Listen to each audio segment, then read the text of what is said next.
So hey guys, welcome back to my to videos. तो इस video में दोस्तों डिस्कस करने वाले हैं यहाँ पर कुछ इंपॉर्टेंट कंपनीज़ को और उनसे रिलेटेड कुछ इंपॉर्टेंट अपडेट्स हैं जिसकी बात करेंगे इस वीडियो में।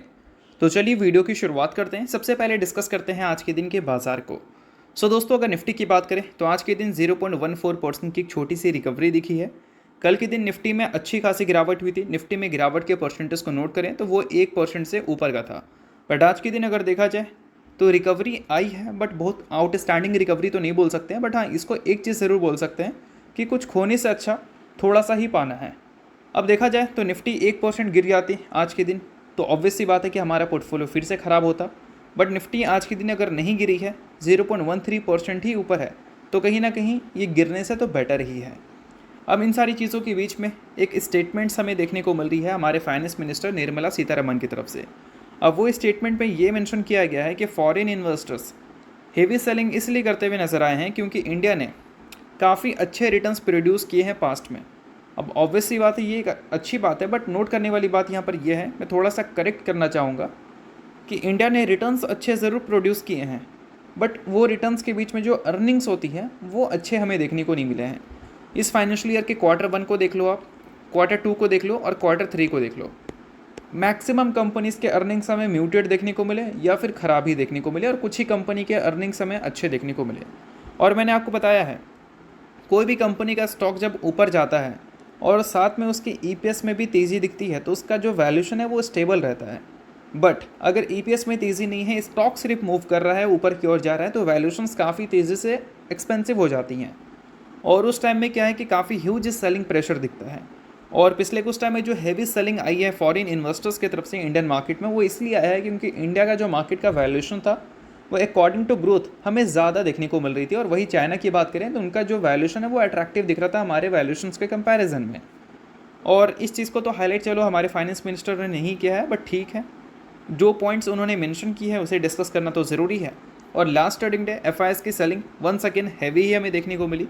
एफआईएस ने कितना माल बेचा? 6,286 करोड़ का। और वही डीआईएस की बात करें तो 5,185 करोड़ की उन्होंने खरीदारी भी की है।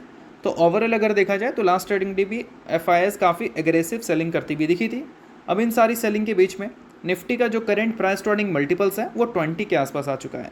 हमने कुछ टाइम पहले डिस्कस किया था कि निफ्टी का प्राइस टू अर्निंग मल्टीपल्स अगर 20 से नीचे चला जाता है तो फिर हम मानेंगे कि मार्केट यहाँ से और भी ज़्यादा गिरे, इसके चांसेस थोड़े से कम है, क्योंकि 18 से जो 20 का वैल्यूशन होता है वो एक मीडियम जोन होता है। और बहुत वर्स्ट सिचुएशन पे ही निफ्टी 18 से नीचे के वैल्यूशन पे ट्रेड करती है। और जितना भी गिरावट हुआ है वो एक्सपेंसिव वैल्यूशन से 18 से 20 के बीच के वैल्यूशन तक ही हुआ है, ये पॉइंट नोट करना। और अभी निफ्टी का पी 20 का है, बट अगर कुछ करेक्शंस आती है तो ये 20 से नीचे भी ड्रॉप हो सकता है, तो इस चीज़ को थोड़ा सा ध्यान में रखना। तो चलिए अब डिस्कस करते हैं कुछ कंपनीज़ को। तो चलिए दोस्तों डिस्कस करते हैं अब अगली कंपनी को। अगली कंपनी का नाम है एनटीपीसी ग्रीन एनर्जी लिमिटेड। अब इस कंपनी से रिलेटेड दोस्तों कुछ इंपॉर्टेंट न्यूज़ हैं। न्यूज़ सबसे पहले ये है कि लास्ट ट्रेडिंग डे इसने 9% का गिरावट दिखाया था और अपने 52 वीक लो को भी हिट किया था। अब इसके पीछे का सबसे बड़ा रीज़न है लॉकिंग पीरियड का एक्सपायर होना। इस चीज़ को अच्छी तरह से समझो। कोई भी कंपनी आईपीओ के थ्रू जब मार्केट में लिस्ट होती है तो जो आईपीओ के ज़रिए उस कंपनी में इन्वेस्ट किए हैं वो लिस्टिंग के इमीडिएट अपने शेयर्स को बेच सकते हैं। बट जो आईपीओ से पहले कंपनी के शेयर होल्डर हैं उनका एक लॉकिंग पीरियड रख दिया जाता है, मतलब उनको लॉकिंग पीरियड के बाद ही अपने शेयर्स बेचने की अनुमति होती है, ऐसा भी आप बोल सकते हैं। अब ये लॉकिंग पीरियड था 3 मंथ का, और लॉकिंग पीरियड आने के बाद या फिर बोल सकते हैं सॉरी ख़त्म होने के बाद कल के दिन काफ़ी ह्यूज सेलिंग हुई है, जिस वजह से 9% का फॉल देखने को मिला। अब नोट करना एक बात को कि जो कंपनी में लिस्टिंग के बाद अच्छी तेज़ी रहती है जनरली उसी कंपनी में ऐसी सिचुएशन दिखती है कि लॉकिंग पीरियड एक्सपायर हुआ तो कंपनी में प्रॉफिट बुकिंग हो गया। बट एनटीपीसी में तो ऐसा नहीं था। एनटीपीसी लिस्ट होने के बाद रिटर्न ही कहाँ दी थी, लगातार तो गिर रही थी। बट फिर भी अगर गिरा है स्टॉक तो इसके रीज़न को समझ लो। अब देखो दोस्तों, एनटीपीसी ने ज़रूर आईपीओ के ज़रिए जितने भी इन्वेस्टर्स को लाया अपनी कंपनी में, उनको तो कुछ खास प्रॉफिट उन्होंने नहीं दिया, बट जो कंपनी में पहले से इन्वेस्टेड थे उनको प्रॉफिट ज़रूर हुआ है। ऐसे भी आप समझ सकते हैं। फॉर एग्जांपल एनटीपीसी को आपने पहले ख़रीद लिया था और जब एनटीपीसी लिस्ट भी नहीं हुई थी, और जो आपने पहले ख़रीदा था वो लेट सपोज 10 की पी पे ख़रीदा था, ठीक है। अब ये कंपनी लिस्ट हुई मान लो 100 की पी पे। अब 100 की पी पे जो स्टॉक मार्केट के इन्वेस्टर्स हैं उनको लगा कि नहीं, ये कंपनी महंगी है, इंटरेस्ट नहीं लेना चाहिए, और चलो उन्होंने इंटरेस्ट नहीं लिया, ज़्यादा अच्छी सब्सक्रिप्शन हमें देखने को नहीं मिली। बट अगर 100 की पी पे ये मार्केट में लिस्ट हुई है तो जो इन्वेस्टर्स आईपीओ के थ्रू आए हैं उनको तो ज़रूर कंपनी से प्रॉफिट नहीं होगा, क्योंकि इन्वेस्टर्स को लगता है कि वैल्यूएशन एक्सपेंसिव है। बट जिसने 10 के पी पे इन्वेस्ट किया था उनको तो 100 पी का बेनिफिट मिल रहा है, यानी कि उनके जो इन्वेस्टमेंट्स हैं वो ऑलरेडी बोल सकते हैं 10 गुना, या बोल सकते हैं 10-12 गुना जो होना है हो चुके हैं। तो ये सिचुएशन की वजह से लास्ट ट्रेडिंग डे आपको एनटीपीसी में ह्यूज सेलिंग देखने को मिली, क्योंकि काफ़ी सारे लोग ने एग्जिट मारा है। अब इसके अलावा दोस्तों कंपनी से रिलेटेड कुछ न्यूज़ भी है। न्यूज़ ये है कि एनटीपीसी ग्रीन की जो पेरेंट कंपनी है यानी कि एनटीपीसी लिमिटेड, उन्होंने एक एमओयू साइन किया है। अब ये किसके साथ हुआ है? तो ये हुआ है गवर्नमेंट ऑफ मध्य प्रदेश के साथ। अब इसके रिगार्डिंग क्या है कि ओवरऑल अब बोल सकते हैं कि इन्वेस्टमेंट्स वगैरह होने वाले हैं और इसके लिए इन सारी कंपनीज़ को कॉन्ट्रैक्ट्स वगैरह मिलेंगे। तो इंपॉर्टेंट न्यूज़ थी, तो इस वजह से हमने डिस्कस कर लिया। बाकी कल के दिन स्टॉक क्यों गिरा था उसके रीजंस को भी हमने अच्छी तरह से समझ लिया।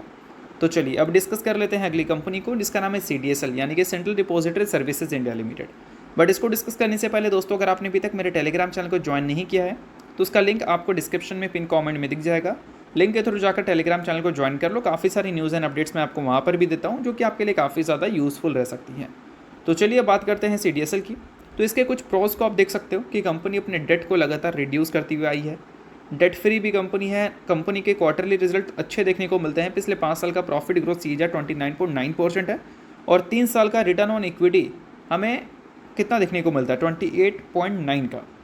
और इसके अलावा डिविडेंड्स भी कंपनी देती है और हेल्दी सेल्स ग्रोथ भी हमें देखने को मिलता है। बट कुछ कॉन्स भी है दोस्तों। कॉन्स ये है कि इसका जो स्टॉक है वो 16.5 टाइम्स के बोल सकते हैं मल्टीपल्स पे ट्रेड कर रहा है इसके बुक वैल्यू के कंपैरिजन में, और प्रोमोटर की जो होल्डिंग है वो 15% है। चलो इस चीज़ को हम इग्नोर भी कर सकते हैं।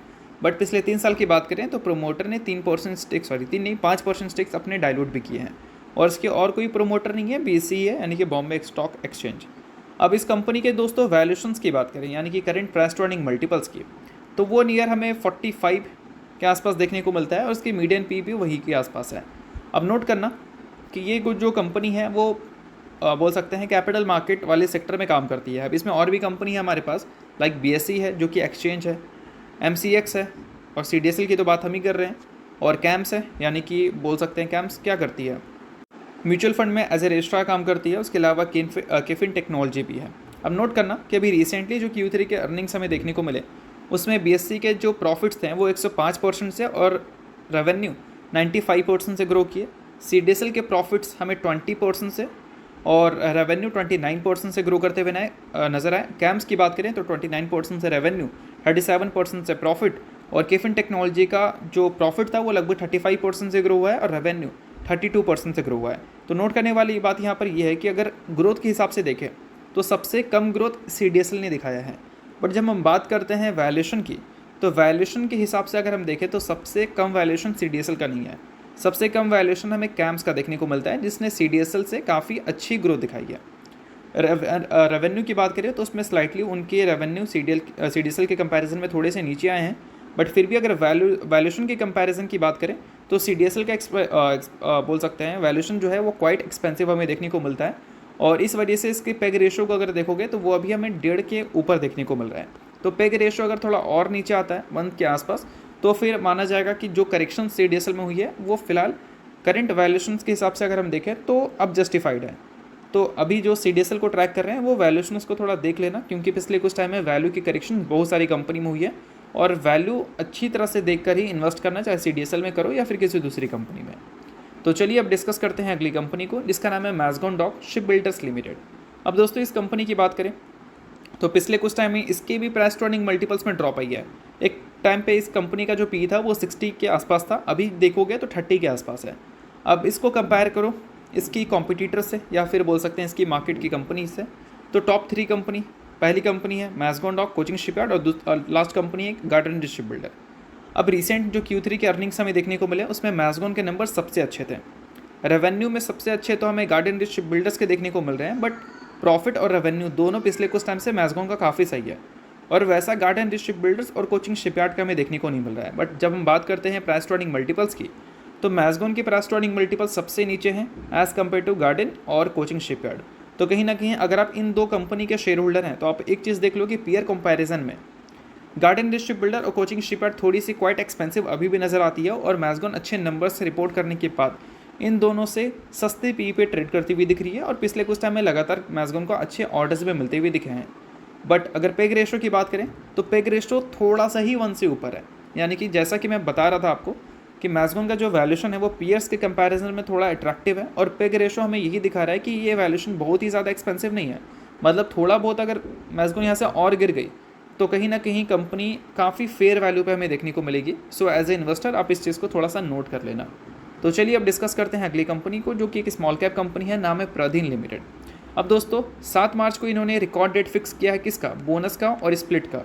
अब बोनस की बात करें और स्प्लिट की बात करें तो 1:10 के रेशो में कंपनी ने स्प्लिट का अनाउंसमेंट किया है और 2:1 के रेशो में कंपनी ने बोनस का अनाउंसमेंट किया है। सो अगर आप इस कंपनी के शेयर होल्डर हैं तो बेशक आपकी अच्छी न्यूज़ है। शेयर होल्डर नहीं है आप इग्नोर कर सकते हैं, छोटी कंपनी है, रिकमेंडेशन नहीं है, बट न्यूज़ थी इस वजह से मैंने बता दिया। तो चलिए दोस्तों ये वीडियो तक था ऊपर, तो वीडियो आपको अच्छा लगा होगा, वीडियो लाइक कीजिए, परिवार सब्सक्राइब कीजिए। वीडियो के लिए बहुत बहुत शुक्रिया।